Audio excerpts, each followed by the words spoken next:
Hello and welcome to another SVR podcast. It's it's your resident marksman TJT, and I am here a little bit later than usual. I know I'm doing these on Wednesdays. Unfortunately, some things came up on Wednesday, and then yesterday I had to work, so now uh, I'm doing a slightly late version, but then, this is a slightly bigger version of the SVR podcast in general. It's the first one that covers a recap of a pay-per-view as well, so let's get right into that, because now we have to talk about three things instead of two, and it's already a long enough podcast as it is.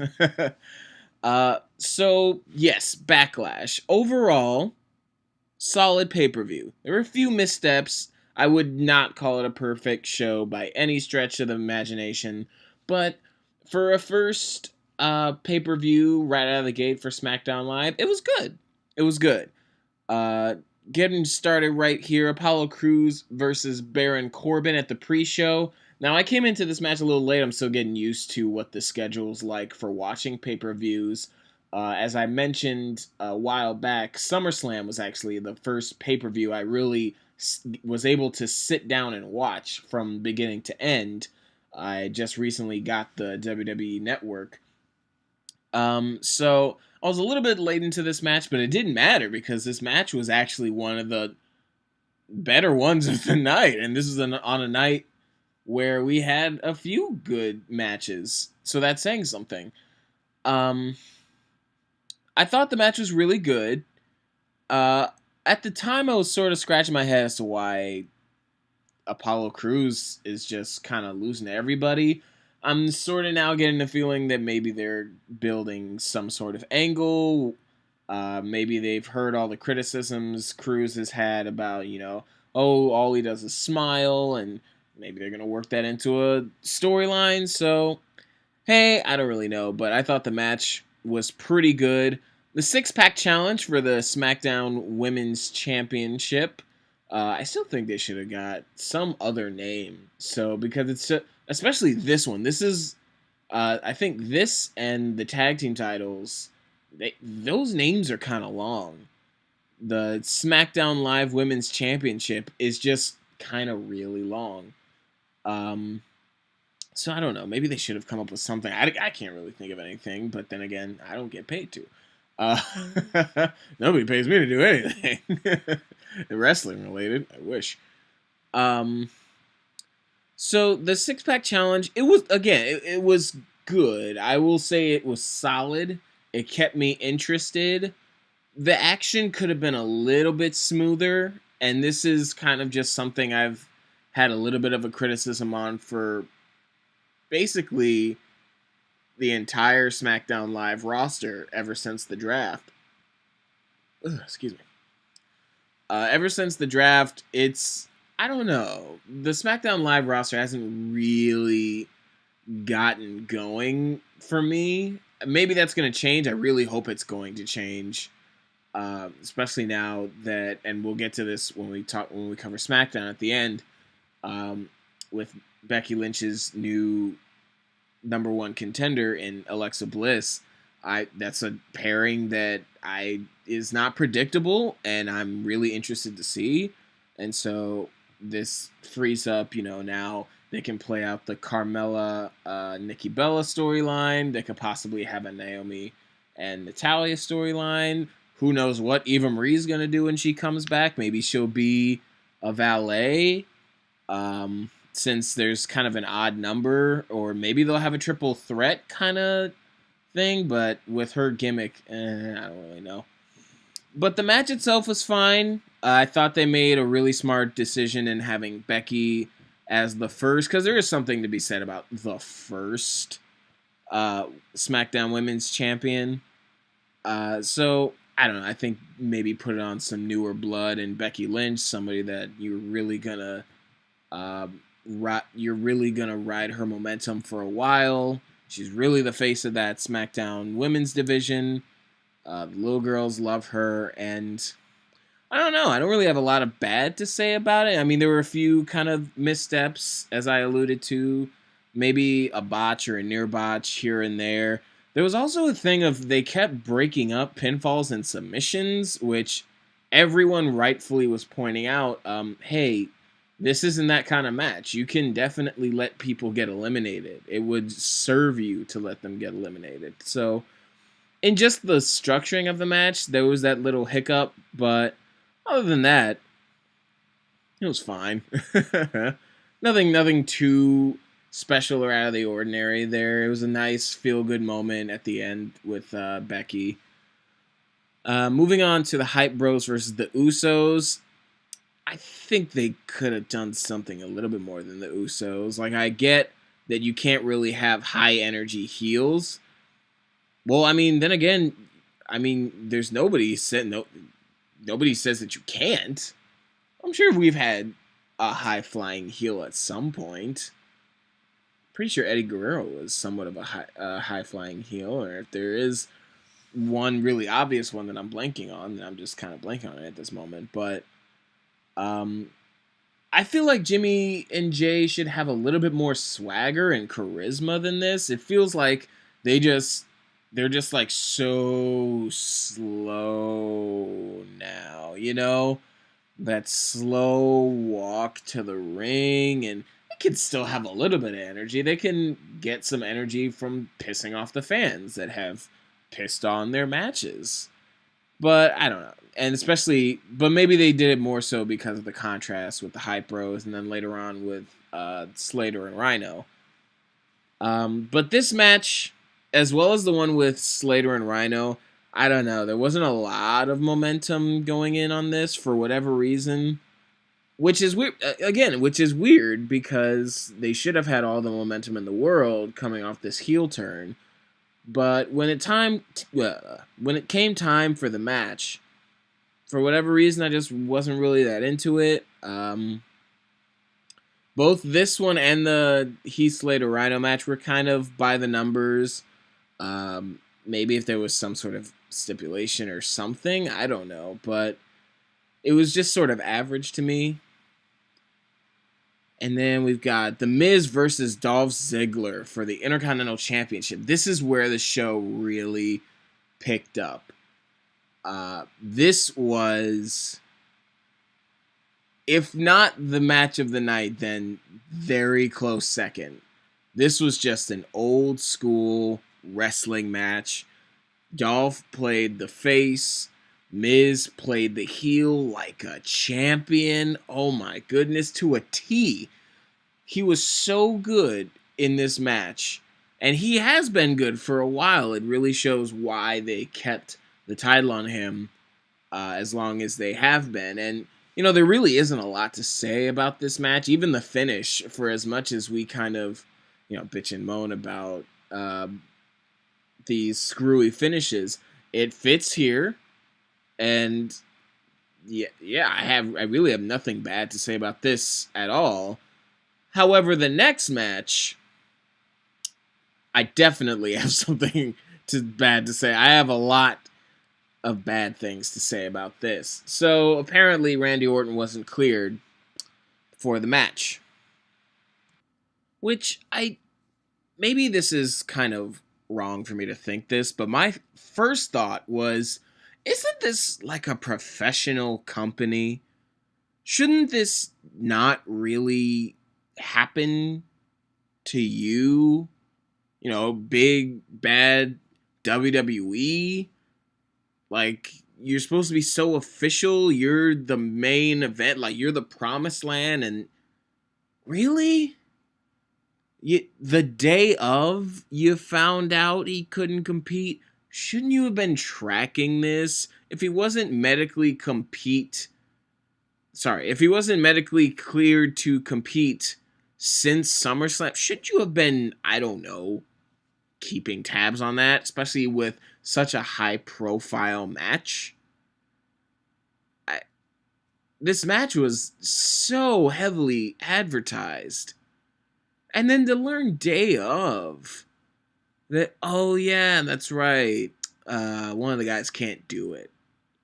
You know, this isn't like a the Shield triple threat at Battleground. This isn't the same thing where you can just now, all right, we'll just focus on these two out of the three.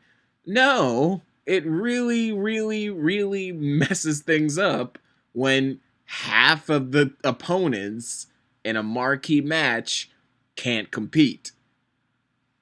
But, I mean, it's fine. They, doctored it up in the predictable way of, he got attacked before the show, so, that looks bad. I don't think he'll be able to compete. Like, it's fine. And then they chose Kane to be his opponent. That was also fine. What was not fine was feeding Wyatt to Kane, and then Orton, and then Kane again. And I don't know, dude. You can't keep doing this. You can't keep doing this to Wyatt, of all people. Wyatt has had this happen every single time.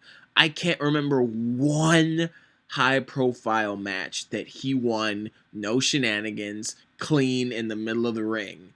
I can't remember one high-profile match at a pay-per-view, at a Raw, at a SmackDown. I can't remember any high-profile rivalry that he's come out on top of. Except, him and Daniel Bryan in 2014. Are you kidding me?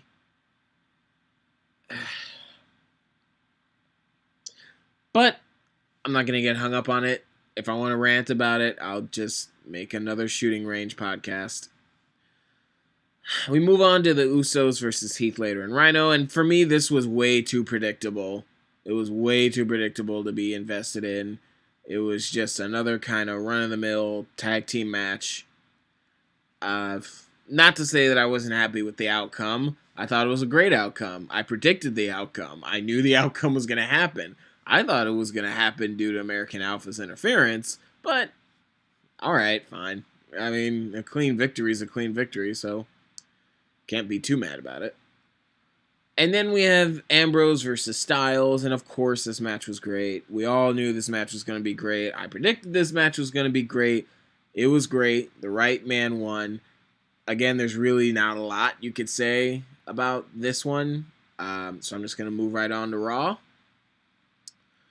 So, remember how a while back, especially for those of you who follow me on Twitter at Atomagazi,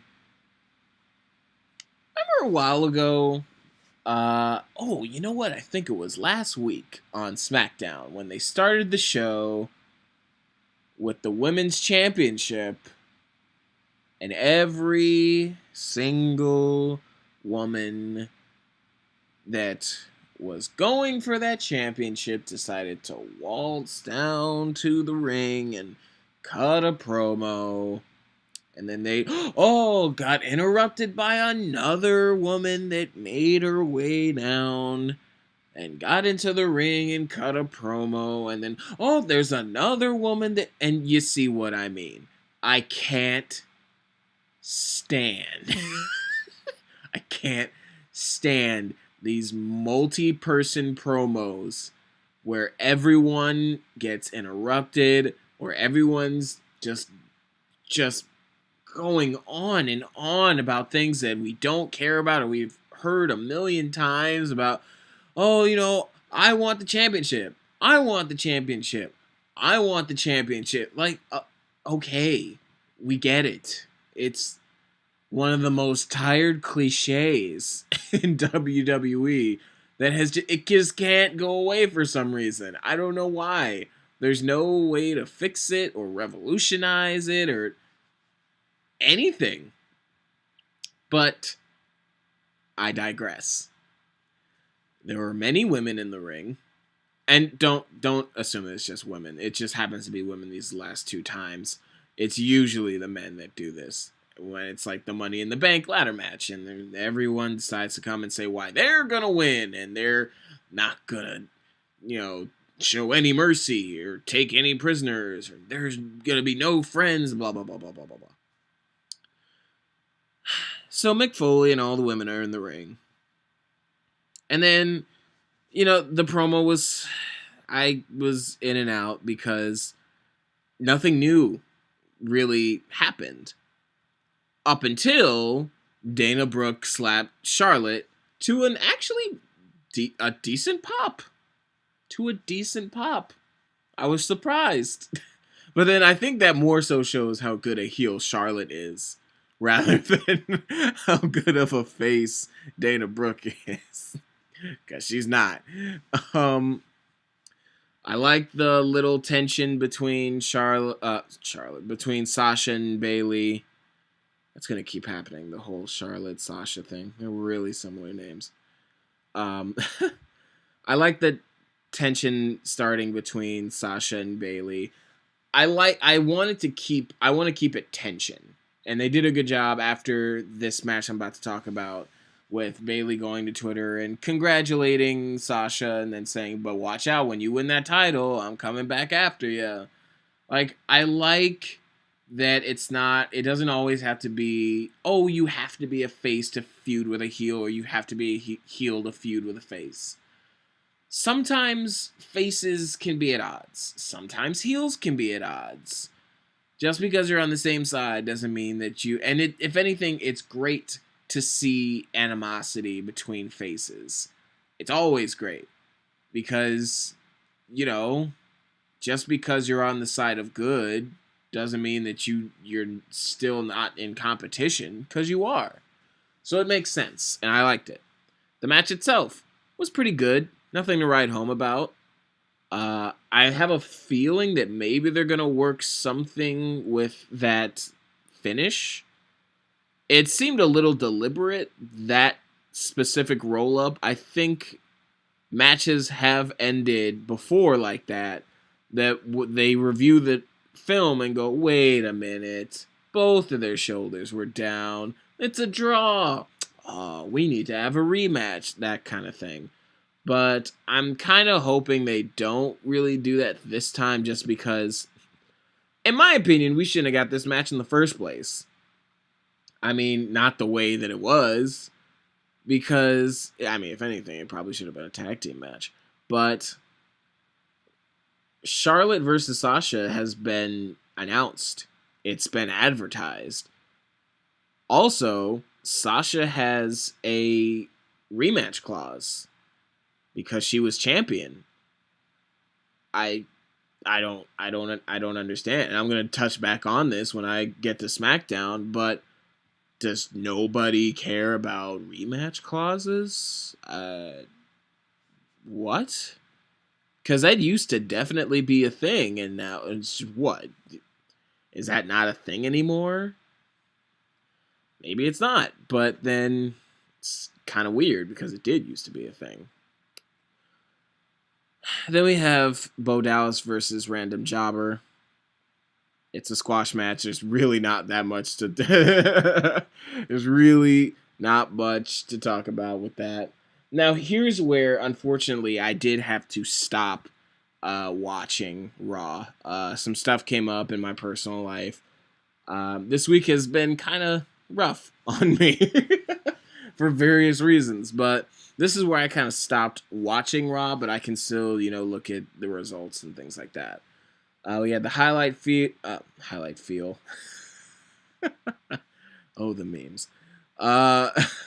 We have the highlight reel featuring Sami Zayn setting up a match between them at Clash of Champions. I love it. It gives Sami something to do.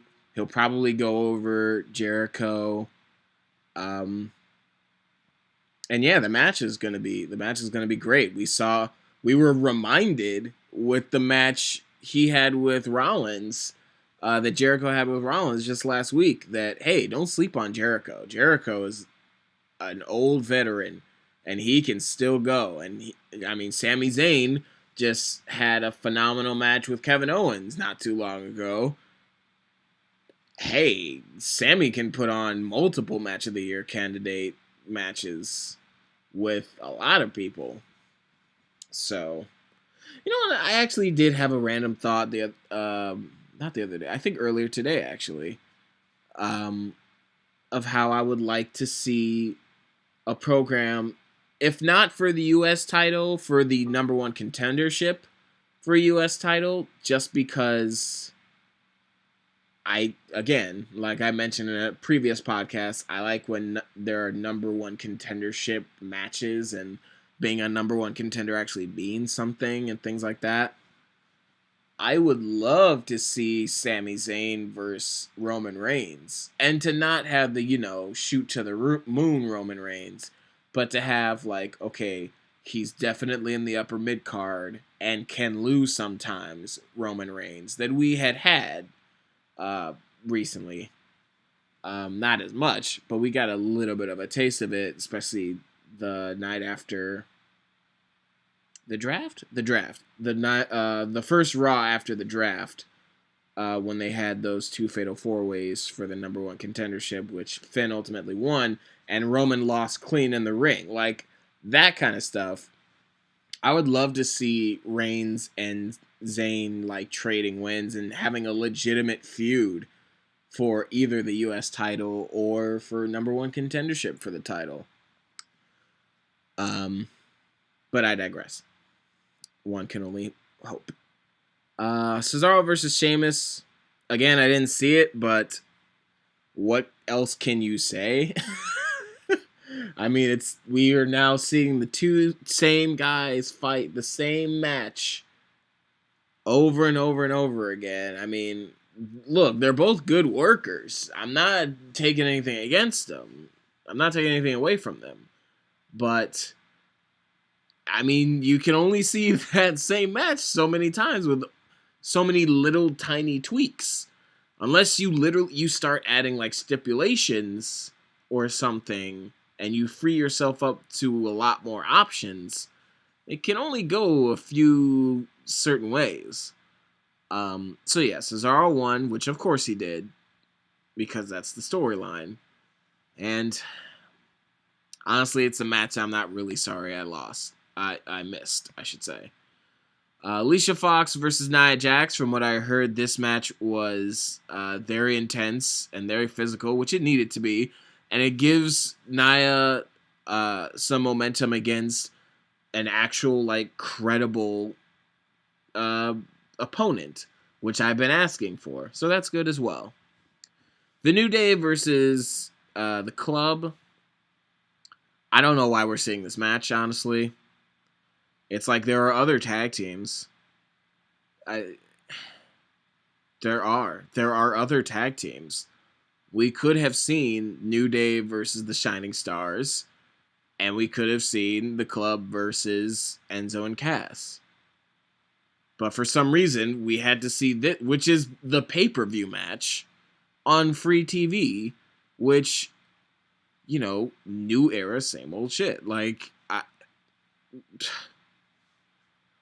I don't really get it. At the same time, I'm sure a match between these two teams isn't going to be terrible. The Club went over, which obviously, otherwise, they're completely buried. And so, now we're going to get a title match. But if you ask me, they should have saved that title match for Clash of Champions. Swagger versus Mahal. Weird, because you have two jobbers facing each other. I guess they're trying to push Mahal now, but it's weird. They're trying to push a lot of people now at the same time. Like, they're trying to push Enzo and Cass and the Shining Stars. They're trying to push Bo Dallas and and Jinder Mahal. They're trying to push a lot of people up at the same time, but some people still have to be jobbers. So it's kind of like, what's the point? And it's also kind of like, okay, so if you push everybody, what's it leading to? It has to lead to something. Does this mean that Jinder Mahal is now in the Cruiserweight division? Are they putting Bo Dallas in the Cruiserweight division, and now they're kind of trying to amp that up with some credible names? I don't know. Right now, it's just a little weird. If you ask me, it's probably going to be exactly that. They're probably just going to add them to the Cruiserweight division.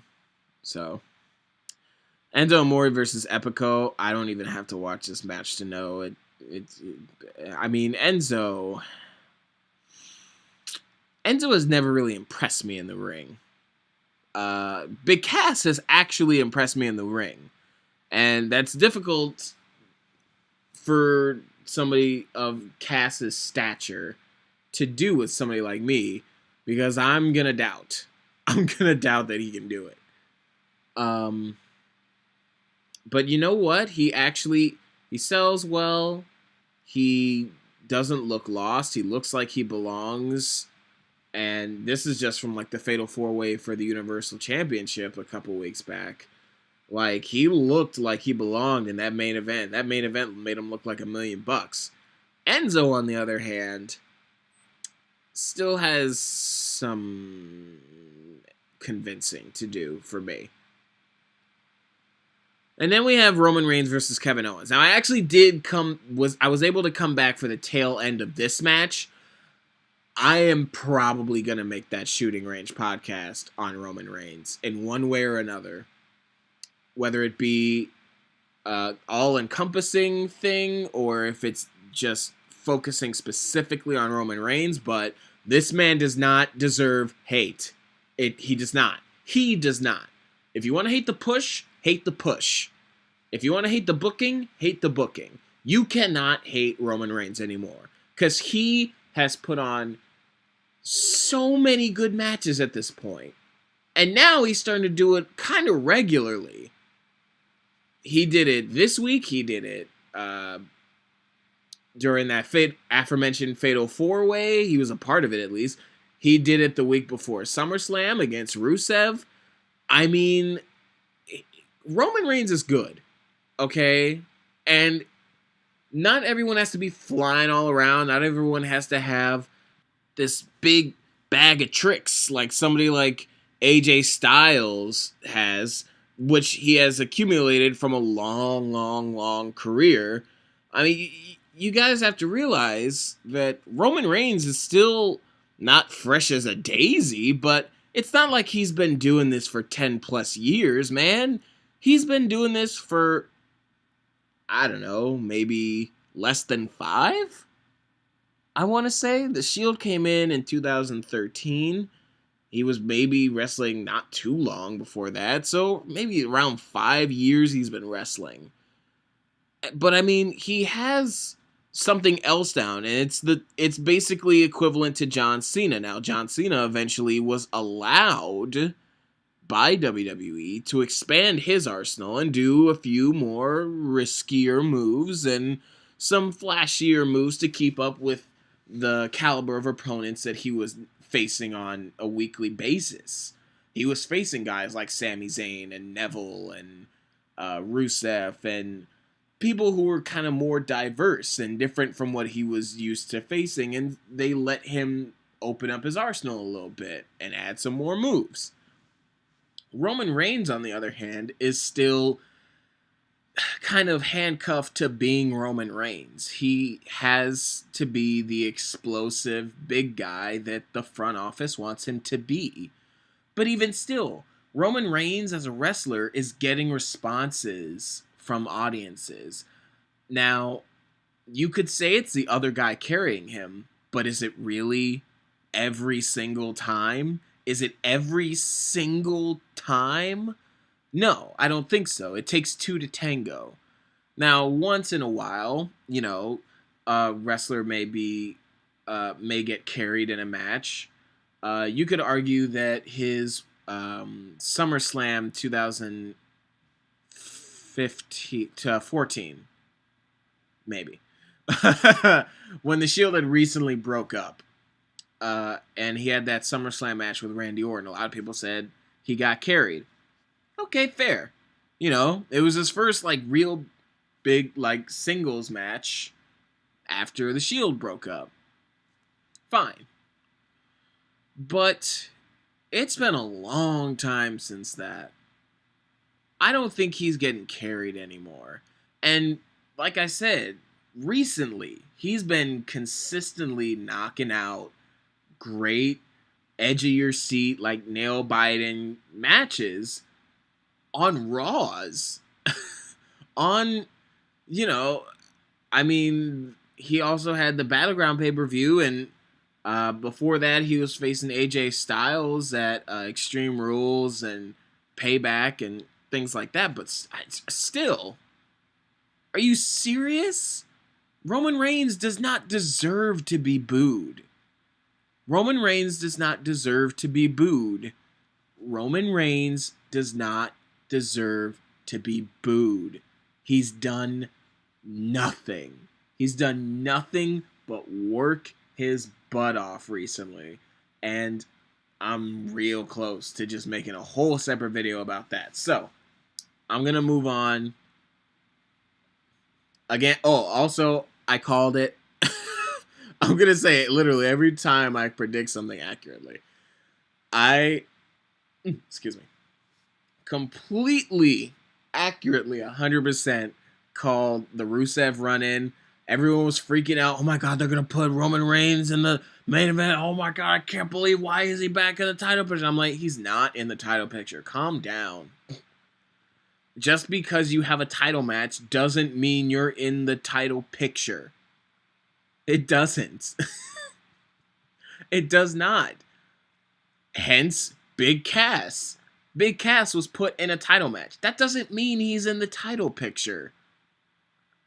Roman Reigns is still in a feud with Rusev. They've done a really crappy job of keeping that fire going, and they kind of completely dropped it and it has no heat anymore. But he's not in the title hunt again. And even if he was, so calm down. Roman Reigns puts on good matches. Roman Reigns puts on good matches. I'll save a lot of this heat for a possible future video. And for now, let's move on to SmackDown. We're moving right along. We got 3 shows to cover. Let's do it. So, speaking of rematch clauses, old Johnny Boy's working his magic again, and all of a sudden now he's in a title match, even though the last match he was in, he lost clean in a high-profile match. Why that makes him a #1 contender, I don't know. He didn't do jack to earn it. And I mean, Dean Ambrose is looking pretty sympathetic. It's looking pretty easy to sympathize with Dean Ambrose right now because, yeah, Dean has a rematch clause and John's done nothing. So why is this a triple threat match? Now, as a fan, I don't care. I know that's going to be a great match. But WWE logic, like wrestling logic, I am kind of also in the same boat as Dean going, what did you do? You just waltz back in and you're like, you know what? I want to tie the most titles ever won. I want to tie Ric Flair's record. So I'm going to want that back. Who are you? And the weirdest part was that people were cheering Cena hard during this segment. This crowd was really against Ambrose for whatever reason. I mean, okay. All right. So next we had the Hype Bros versus the Usos for some reason. Not quite sure why. I could see if they cheated at Backlash and, the Hype Bros were upset about it and they wanted a rematch, but they kind of won fair and square. I mean, they may not have liked that they picked at a body part, but basically everyone does that. So, I don't know why we got the match. Again, it wasn't anything special about the match. Excuse me. Sorry. We're getting The Miz and Dolph Ziggler again. Okay. And this is what I've been meaning about SmackDown. Now, SmackDown has been good the past few weeks. They haven't really had a bad week yet, I want to say. But they also, to me, haven't really had a stellar week either. Um, if they have one against Raw before I started this SVR podcast, and if they had one against Raw, it hasn't been by like a huge margin. Um, just because, Raw has big highs and big lows, whereas SmackDown is sort of just keeping steady, nice and safe in the middle for the most part. So more so just kind of depends on what you want. And in this vein, I mean, I guess I want SmackDown just because I did enjoy The Miz versus Dolph Ziggler at Backlash. I mean, they set it up for them to face each other again. It's just kind of, it's okay. It's not great. That kind of thing. Following that, we had this weird segment. It was a weird segment to me. First, we were going to see Apollo Crews versus Baron Corbin. Okay, great. That sounds like a good idea. I like the match at Backlash a lot. Then, Apollo Crews just kind of gets wasted outside relatively quickly. So, I want to know who he pissed off. What happened there? I thought they were high on him and were giving him a push, and he looked like a scrub right here. Then all of a sudden, Jack Swagger comes out. Not in his patriotic gear, just in, a shirt, a cap, and jeans with a wallet chain. All right. And then just cuts this promo that I want to know who thought that the people were just going to eat up this promo. Maybe they got a little bit too cocky after the whole Heath Slater thing. And they were like, you know what? Now we're just going to kind of do similar things with other people. I feel like Heath Slater was just because it was Heath Slater. I feel like if you had the free agent storyline with Jack Swagger, it wouldn't have worked. But who knows? I'm also wondering if he's a face or a heel. I shouldn't really be wondering that. I guess he's a face, but if you'd have went from that crowd reaction, good luck there, buddy. I like the 5-way number one contenders match. See, this is what I'm saying. I do like number one contenders matches, and it makes sense to have one. Instead of just going, oh, well, Carmella was the last one eliminated, so I guess she's the number one contender. No, let's actually have a match. And let's have the match mean something. And this really felt important, and it really felt nice, and it was, in my opinion, a little bit more streamlined than the Backlash match. At the same time, obviously, it wasn't as long, and it didn't mean as much, but in terms of in-ring work, I did enjoy it. And then now it made sense to break up pins and things. And as I mentioned earlier, I did like Alexa Bliss winning. It's kind of a curveball. I think everyone just kind of assumed Nikki Bella would get it. Alexa Bliss, it's new. We haven't really seen Alexa Bliss versus Becky Lynch. We definitely haven't seen it on the main roster. I'm not as familiar with NXT just because I don't really get to see it every week. I just kind of hear updates here and there. But as far as the main roster goes, this is a completely new matchup. I like that. I like Alexa Bliss. And then, as I had mentioned earlier, it frees up Nikki and Carmella to have a program. It frees up Naomi and Natalya to have a program, if not one of them and Eva Marie when she comes back. So the women's division is shaping up, and I like where it's going. I just need to be a little bit more invested. I think they really hurt themselves by having only one storyline going into Backlash and SummerSlam. It just kind of felt samey, and I wasn't really invested. Maybe now that there's like multiple stories going on, I'll find it a little bit interesting, and I'll like one more than the other. I'll like all of them equally, but we'll see. I'm optimistic about it. Then we had impromptu Heath Slater and Rhino versus the Ascension matchup, which I don't know why. I don't know why it happened. The Ascension, they were really scrubs. They went out the first round to what was that? To American Alpha, right? I think, is that who they faced first? No, that was Breezango. I think the Hype Bros faced the Vaudevillains. But I was wondering the whole time, like, why of all of the tag teams is the Ascension facing them for the titles first? Like, what? But it was quick. It just sort of cemented, Slater and Rhino as being a legit team. There was no double cross or anything. No hokey, like, throwing weird curveballs for no reason. It was fine. Randy Orton and Bray Wyatt. I'm just not feeling the direction of where this is going. I didn't feel the build to Backlash.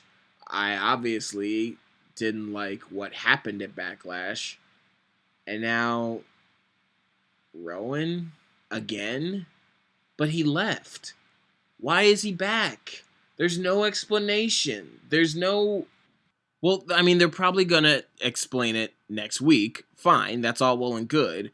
But right, it just seems flip-floppy right now. And it seems like they didn't have what they really wanted to do up their sleeve. So they just, well, I guess we'll put Rowan with them again.